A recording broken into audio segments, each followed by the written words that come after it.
அனைவருக்கும் வணக்கங்க. நான் கீர்த்தனா ராஜமாணிக்கம். நாளைக்கு நம்மளுக்கு சனிக்கிழமையோடு சேர்ந்து வந்து இருக்கக்கூடிய தேய்பிறை அஷ்டமி திதி. இந்த தேய்பிறை அஷ்டமி திதியில் கால பைரவரை எவ்வாறு வழிபாடு செய்ய வேண்டும் அப்படிங்கிற முழு தகவலை நம்ம இந்த பதிவில் தெரிஞ்சுக்கலாங்க.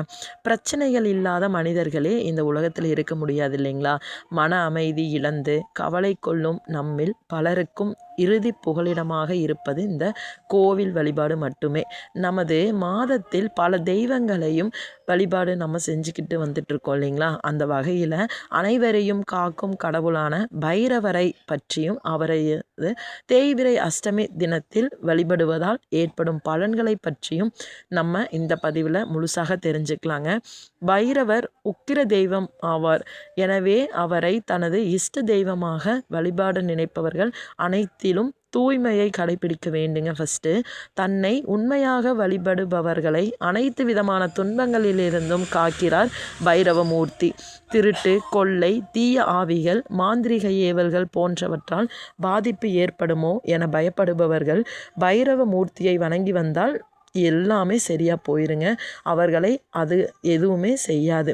பைரவரின் வாகனமாக கருதப்படுவது மனிதர்களின் தோழனும் நமது உடைமைகளை காக்கும் விலங்கான நாய் தாங்க.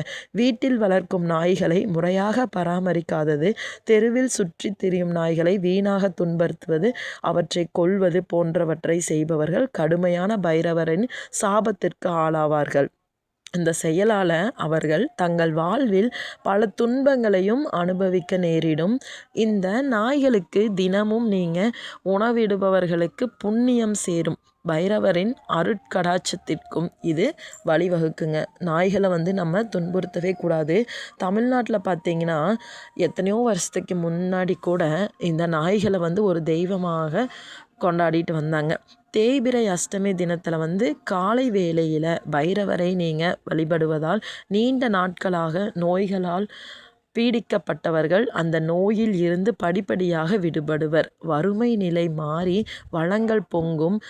நீங்கள் மத்தியான நேரத்தில் கூட இந்த பைரவரை வழிபடுவதால் நீண்ட நாள் விருப்பங்கள் அனைத்துமே நிறைவேறுங்க. மாலை வேளையில் வழிபடுவதால் நமது பித்ரு தோஷங்கள் நீங்கும்.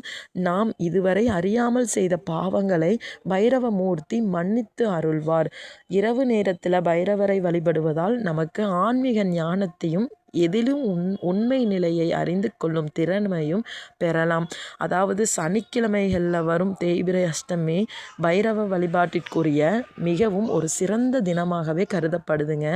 இந்த தினத்தில் அதாவது நாளை காலையில் பைரவரின் கோவிலுக்கோ அல்லது கோவிலில் உள்ள சன்னதிக்கோ சென்று விளக்கெண்ணெய் ஊற்றி தீபம் ஏற்றி செவ்வரளி பூக்களை பைரவருக்கு சாற்றி செவ்வாழை பழங்களை 2 நிவேதனமாக வைத்து பைரவரை அவருக்குரிய மந்திரங்கள் கூறி வழிபட 7.5 சனி, அஷ்டம சனி, ஜென்ம சனி, பாத சனி போன்ற சனி கிரகத்தின் கேடான பலன்கள் நீங்கி சனி பகவானால் உங்களுக்கு ஏற்படும் சோதனைகளும் துன்பங்களும் குறையும். குழந்தை இல்லாத தம்பதிகள் தேய்பிறை அஷ்டமியில் பைரவருக்கு முந்திரிகளை மாலையாக கோர்த்து அவருக்கு சாற்றி வழிபட்டு வந்தால் விரைவில் பிள்ளை பேறு உண்டாகும் என்பது ஐதீகம். மாலையாக இல்லாவிட்டாலும் நிவேதனமாக முந்திரிகளை பைரவருக்கு வைக்கலாம். பைரவர்களின் பல வகைகள் உள்ளன. அதாவது செல்வ வளம் பெருக சொர்ண ஆகர்ஷண பைரவரை நீங்கள் வணங்கலாம். இதுபோல 8 தேய்பிறை அஷ்டமி நாளில் பைரவருக்கு விளக்கேற்றி வழிபாடு செய்து வந்தால் சகல சங்கடங்களும் நீங்கி செல்வ வளம் மனோபலம் பெருகும். நீங்கள் தேய்பிறை அஷ்டமி திதியில் மிளகு தீபம் ஏற்றி வழிபட்டீங்க அப்படின்னா உங்களுக்கு கடன் சுமை விரைவில் குறையும். இதனை பற்றின வீடியோ நான் ஏற்கனவே போன மாதத்தினுடைய தேய்பிறை அஷ்டமி திதியில் எவ்வாறு வழிபாடு செய்யணும் அப்படிங்கிற தகவலை நான் அப்லோட் பண்ணியிருக்கேங்க. பார்க்காதவங்க பார்த்து பயன்பெறுங்கள். இந்த வீடியோ பிடிச்சிருக்கு அப்படின்னா லைக் பண்ணிக்கோங்க. நம்ம சேனலை நீங்கள் இப்போ தான் முதல் முறையாக பார்க்குறீங்க அப்படின்னா சப்ஸ்கிரைப் பண்ணிக்கோங்க. கீழே இருக்கிற பெல் பட்டனையும் கிளிக் பண்ணிக்கோங்க. தினந்தோறும் ஒரு ஆன்மீக தகவல் கொடுக்குறேன். அது உடனே உங்களுக்கு நோட்டிஃபிகேஷனாக சேரும்.